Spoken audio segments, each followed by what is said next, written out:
Mic ఇచ్చినందుకు అధ్యక్ష. Last అసెంబ్లీలో అసలు నాకు మైక్ ఇవ్వనన్నారు. అసలు మొత్తం 4 సంవత్సరాలు ఇవ్వరేమనుకున్నాను. ఇచ్చినందుకు ధన్యవాదాలు అధ్యక్ష.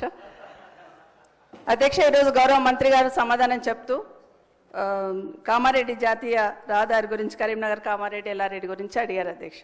కానీ దాని తర్వాత ఇక అన్ని గౌరవ మంత్రివర్యులు అన్ని వివరించి చెప్పారు. కానీ ఒకటి, మీరు పోతున్న రోడ్డు కానీ, నేను పోతున్న రోడ్డు కానీ, ముఖ్యమంత్రి గారు పోతున్న రోడ్డు కానీ, Bijapur to Hyderabad to Bijapur road అధ్యక్ష. మన్నెగూడ నుండి బీజాపూర్ వరకు కంప్లీట్ అయింది. ఈ రోడ్ కూడా శాంక్షన్ వచ్చి 2 సంవత్సరాలు అయిపోయింది. ఎన్నికల కన్నా ముందే ల్యాండ్ ఎక్విజిషన్ 1300 కోట్లు పెట్టి ల్యాండ్ ఎక్విజిషన్ కూడా కంప్లీట్ చేస్తున్నాం. గౌరవ మంత్రి గారు ఇప్పుడు వచ్చినాక ఏదో ల్యాండ్ ఎక్విజిషన్ చేసినామని చెప్తున్నారు. అది కరెక్ట్ కాదనేది మీ ద్వారా గౌరవ మంత్రి గారికి చెప్తున్నాను. వాళ్ళ అధికారులు తప్పుడు సంకేతాలు ఇచ్చి తప్పుడు సమాచారం ఇచ్చి ఉంటారు అధ్యక్ష. 1300 కోట్లు పెట్టి అప్పుడే ల్యాండ్ ఎక్విజిషన్ చేస్తున్నాం. కానీ ఎందుకు ఆగింది అనేది, అక్కడ ఎంతమంది ప్రాణాలు పోతున్నాయని మనందరికీ తెలుసు అధ్యక్ష. 2 రోజులకు ఒక యాక్సిడెంట్ అవుతుంది, ఎంతమంది ప్రాణాలు పోతున్నాయి. ఎన్జిటీలో కేసు వేసిండ్రు అధ్యక్ష. ఎన్జిటీలో కేసు వేసినప్పుడు అధికారులు కరెక్ట్ అయిన ఇన్ఫర్మేషన్ ఇచ్చి దాన్ని స్టే వెకేట్ చేయించాలి అధ్యక్ష. మొన్న 13th రోజు ఎన్జిటీలో కేసు ఉండింది. ఆ స్టే వెకేట్ అయ్యిందా, నిజంగా రోడ్డు మీరు స్టార్ట్ చేస్తున్నారా, వర్క్ స్టార్ట్ అయిందా, ఆ క్లారిఫికేషన్ కావాలి అధ్యక్ష. ఎందుకంటే ఊరికే చెప్పడం కాదు అధ్యక్ష. 13th రోజు కేసు ఉండింది, అది వెకేట్ చేశారా, వెకేట్ చేస్తే ఎప్పటి నుండి స్టార్ట్ చేస్తున్నారు, వెకేట్ అయ్యిందా అనేది మీరు చెప్పండి అధ్యక్ష. ఎందుకంటే అది కరెక్ట్గా స్టార్ట్ కాలేదు అధ్యక్ష. నేను మొన్న యాక్సిడెంట్ అయినప్పుడు గౌరవ కలెక్టర్ గారితో మాట్లాడి కనీసం సైడ్ బాంబ్స్ అన్న క్లియర్ చేయండి, గడ్డితోని యాక్సిడెంట్ అవుతుంది అది తీయండి అంటే అది మాత్రమే క్లియర్ చేస్తున్నారు తప్పిస్తే రోడ్ స్టార్ట్ అయింది కాదు అధ్యక్ష. అది స్టార్ట్ కానే కాదు. ఒకవేళ నిజంగానే చెట్లు తొలగించడానికి ఇబ్బంది ఉందన్నప్పుడు చెట్లు లేని దగ్గరన్నా రోడ్డు చేస్తామనన్నా క్లారిఫికేషన్ తీసుకొని ఎన్జిటి దగ్గర పర్మిషన్ తీసుకున్నా స్టార్ట్ చేయాలి అధ్యక్ష. మీకు తెలుసు అధ్యక్ష ఎన్ని యాక్సిడెంట్లు అవుతున్నాయి. దయచేసి ఆ రోడ్ మీద క్లారిఫికేషన్ అని గౌరవ మంత్రి గారిని కోరుతా ఉన్నాను అధ్యక్ష. ఇది ఒక్కటే ప్రశ్నకు పరిమితమై జవాబు చెప్పండి సభ్యురాలు ప్లీజ్. అంటే సార్ ఎప్పుడు కూడా హౌస్ ద్వారా మీ ద్వారా హౌస్ ద్వారా ప్రజలను మిస్గైడ్ చేయొద్దు. ప్రాజెక్ట్ కాస్ట్ ఈజ్ 800 కోట్లు, ల్యాండ్ ఎక్విజిషన్కు 1300 కోట్లు వాళ్ళ ప్రభుత్వంలో చెల్లించిన అధ్యక్ష. నిజంగా చెప్పడానికన్నా 130 కోట్లు ల్యాండ్ ఎక్విజిషన్ పే చేసిండు. అప్పటికి అపాయింటెడ్ డేట్ రాలేదు. ఎన్జిటీలో స్టే ఉన్నది. స్టే మన వెకేట్ చేపించి స్టే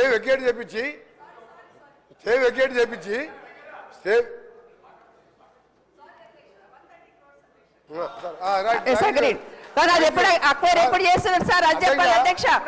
అధ్యక్ష మీ ద్వారా ఒకటి అడుగుతున్నా, బిఫోర్ ఎలక్షన్స్ ల్యాండ్ ఎక్విజిషన్ చేసినాం కదా అధ్యక్ష, అది నేను క్లారిఫికేషన్ అడుగుతున్నాను.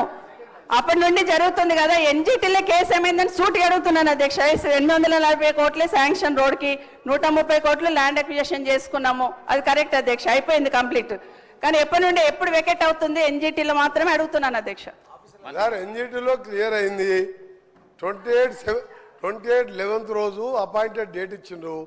29th రోజు ఈ 29 మొన్న నవంబర్ మొబైలైజేషన్ వర్క్ స్టార్ట్ అయింది. వారు అదే జిల్లా వారు ఇప్పుడు పోయి చూసుకోవచ్చు వర్క్ నడుస్తుందా లేదా. మీరు ఎప్పుడు కూడా వాస్తవాలు ఒప్పుకోవాలి. గట్కేసర్ ఫ్లైఓవర్ 7 ఏళ్ళు అయింది. మీ సంగతి చెప్పాలంటే ఒక రోజంతా పడుతుంది అధ్యక్ష, ఒక రోజంతా పడుతుంది. అన్ని అబద్ధాలే. ఒక్క మంచి పని చేయకుండా రాష్ట్రాన్ని 100 ఏళ్ళ విధ్వంసం సృష్టించి వీళ్ళు ఓ రోజు బేడీలు వేసుకుంటారు. బేడీలు వేస్తారు పోలీసు వాళ్ళు అధ్యక్ష, పోలీసు వాళ్ళు వేస్తారు. రేపే మాపే పోలీసు వాళ్ళు బేడీలు వేస్తారు. వాళ్ళు బేడీలు వేసుకునేది ఆ బేడీలో ఫోటో చూస్తే ఆ బేడీలో ఫోటో చూస్తే అసలు బేడీలు వేసుకునేది ఇద్దరు, వాళ్ళు బేడీలు వేసుకోలేదు. అమాయకులకు బేడీలు బేడీలు వేయడానికి రేపు మాప పోలీసు వాళ్ళు వస్తారు, బేడీలు వేసుకొని తీసుకుపోతారు.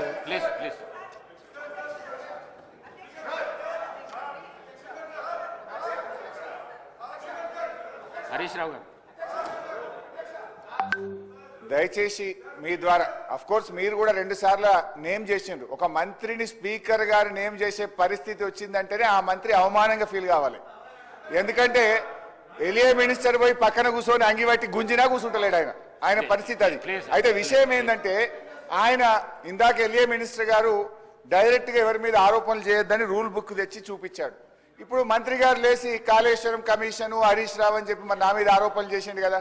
శుద్ధులు నాకే చెప్పడం కాదు, శుద్ధులు అందరికీ చెప్పడం కూడా శ్రీధర్ బాబు గారు నేర్చుకోవాలి.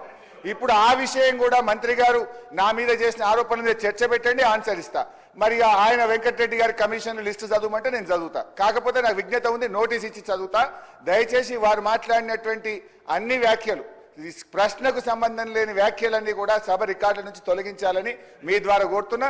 శ్రీధర్ బాబు గారు మా గురించే లేచి చెప్పడం కాదు, మీ మంత్రులు మీ సభ్యులు తప్పు చేసినప్పుడు కూడా మీరు లేచి చెప్పడం మీ బాధ్యత.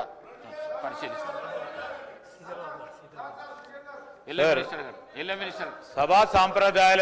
సభా సాంప్రదాయాలకు సంబంధించి రూల్స్ ప్రొసీజర్కి సంబంధించిన అంశం విషయంలో మేము వారికి కూడా తెలియజేస్తామని అధ్యక్ష, ఎవరైనా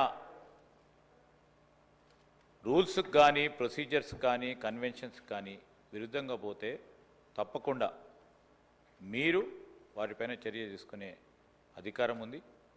ఎవరు అయినా కూడా అస్పర్షన్ చేసినా తప్పకుండా రికార్డులను తొలగించండి అధ్యక్ష.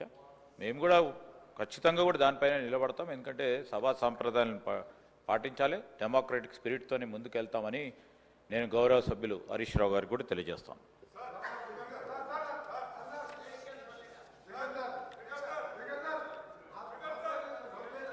సమయం 11 అయ్యింది.